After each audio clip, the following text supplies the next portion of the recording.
গভীর হতাশায় ট্রাম্পকে ভোট দেওয়া মুসলিমরা এবারে মার্কিন প্রেসিডেন্ট নির্বাচনে ভূমিধস জয় পেয়েছেন।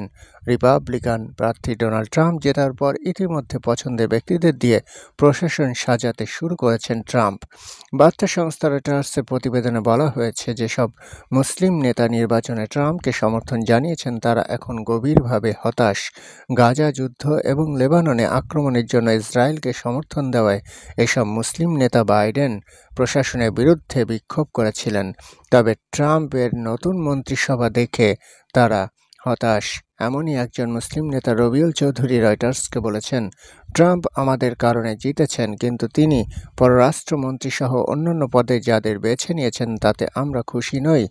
রাজনৈতিক বিশ্লেষকদের ধারণা, মিশিগান রাজ্যে ট্রাম্পকে জেতাতে সাহায্য করেছেন মুসলিম ভোটাররা। এছাড়া অন্যান্য সুইং স্টেটগুলোতে হয়তো মুসলিম ভোটাররা ট্রাম্পের জয়ের কারণ। এবারের মার্কিন নির্বাচনে 7টি সুইং স্টেটেই জিতেছেন ট্রাম্প। জেতার পরেই ট্রাম্প পররাষ্ট্রমন্ত্রী হিসেবে রিপাবলিকান সিনেটের মার্কো রুবিওকে বেছে নিয়েছেন। রয়টার্স জানিয়েছে, রুবিও ইসরায়েলের একজন কট্টর সমর্থক। চলতি বছরের শুরুর দিকে রুবিও বলেন, তিনি বিশ্বাস করেন ইসরায়েলকে হামাসের প্রতিটি উপাদান ধ্বংস করা উচিত।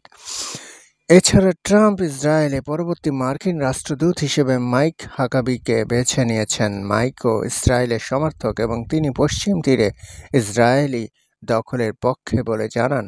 American Muslim engagement and empowerment নেটওয়ার্কের AMEEN নির্বাহী পরিচালক রেক্সিনালদো নাজারোকে বলেন, মুসলিম ভোটাররা আশা করেছিলেন ট্রাম্প তার মন্ত্রিসভায় এমন লোকদের নেবেন যারা শক্তির নয় শান্তির জন্য কাজ করবে, কিন্তু তাতে এমন কোনো ইঙ্গিত নেই।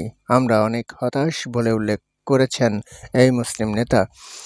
মিনেসোটা বিশ্ববিদ্যালয়ের সাবেক প্রফেসর হাসান আবদেল সালাম বলেছেন, ট্রাম্পের এই মন্ত্রিসভা বাছাই আশ্চর্যজনক নয়, কিন্তু অতি উগ্রপন্থিতার কারণে আমি বেশি ভীত।